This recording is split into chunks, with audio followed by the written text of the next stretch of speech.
Berdasarkan dokumen pengadilan, Elon Musk menilai dirinya berhak atas keuntungan yang diperoleh OpenAI dan Microsoft. OpenAI disebut meraup keuntungan antara 65,5 miliar US dollar hingga 109,4 miliar US dollar.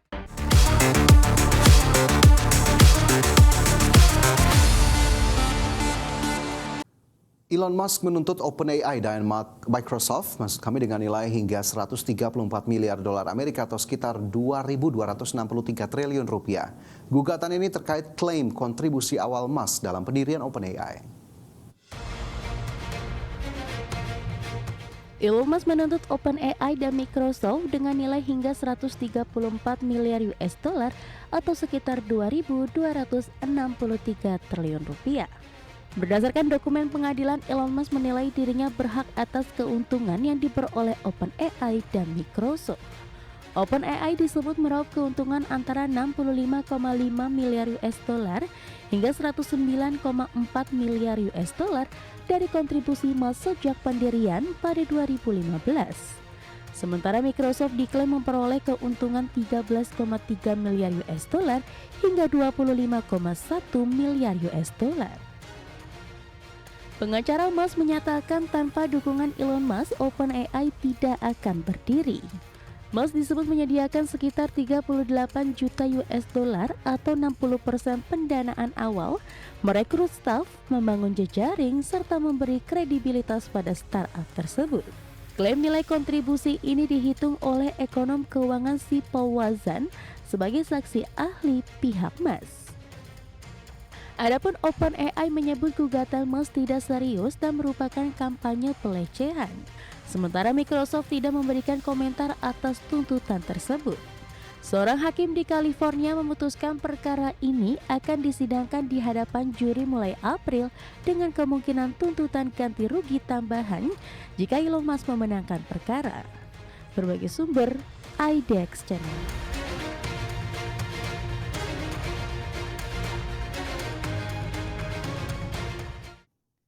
Pemirsa, Komisi 3 DPR RI resmi memulai pembahasan rancangan undang-undang tentang perampasan aset terkait tindak pidana.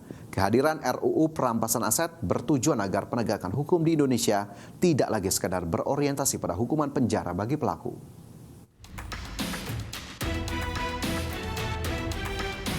Komisi 3 DPR resmi memulai pembahasan rancangan undang-undang tentang perampasan aset terkait tindak pidana pada Kamis pekan lalu.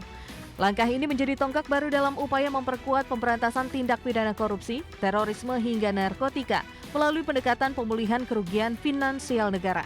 Dalam rapat dengan Badan Keahlian DPR RI, Wakil Ketua Komisi 3 DPR RI Sari Yuliati mengatakan kehadiran RUU ini bertujuan agar penegakan hukum di Indonesia tidak lagi sekedar berorientasi pada hukuman penjara bagi pelaku. Fokus utama ke depan bagaimana negara dapat secara efektif menyita aset hasil kejahatan guna mengembalikan kerugian keuangan negara yang ditimbulkan. Dalam proses penyusunan rancangan undang-undang perampasan aset, Sari menjamin Komisi 3 akan membuka ruang seluas-luasnya bagi partisipasi publik. Intinya, kita menginginkan penegakan hukum bukan hanya sekedar menghukum para pelaku dengan pidana penjara, tetapi bagaimana memulihkan dan mengembalikan kerugian keuangan negara yang timbul dari perbuatan pidana tersebut.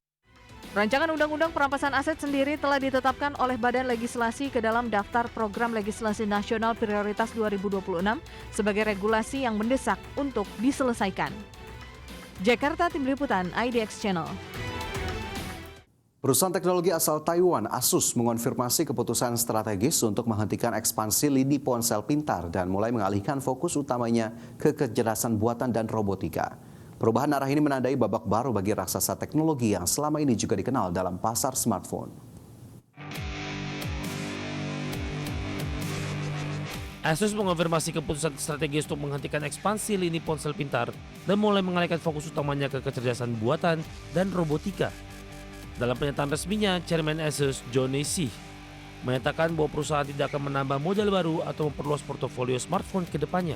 Menjadi sebuah langkah yang mengakhiri strategi ekspansi agresif di pasar ponsel pintar yang semakin kompetitif dan margin keuntungannya menipis. Keputusan ini juga memperjelas spekulasi tentang absennya peluncuran ponsel baru dari Asus sepanjang tahun 2026. Meski ekspansi dihentikan, Asus menegaskan komitmennya terhadap dukungan purna jual dan layanan bagi pengguna ponsel yang sudah ada, termasuk layanan perbaikan dan pembaruan sesuai kewajiban perusahaan. Artinya smartphone Asus masih akan berfungsi dan mendapat perhatian. Namun perangkat ini tidak lagi menjadi motor pertumbuhan utama bagi strategi bisnis Asus ke depan. Sebagai gantinya, Asus akan mengalihkan sumber daya serta investasi dari pengembangan ponsel ke perangkat keras berbasis AI, termasuk mesin cerdas, robotika, dan perangkat edge computing yang mampu beroperasi dengan intervensi manusia minimal. Prioritas ini mencerminkan keyakinan Asus bahwa pertumbuhan jangka panjang akan lebih besar berasal dari produk AI fisik dan teknologi masa depan, ketimbang persaingan di pasar smartphone yang kian padat.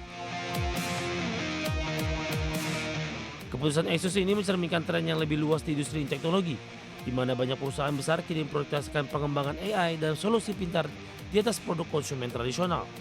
Hal ini juga memperlihatkan bagaimana persaingan di segmen ponsel semakin ketat dengan tekanan pada margin serta kebutuhan investasi besar, sehingga AI dan robotika dinilai sebagai arena kompetitif baru dengan peluang pertumbuhan lebih tinggi.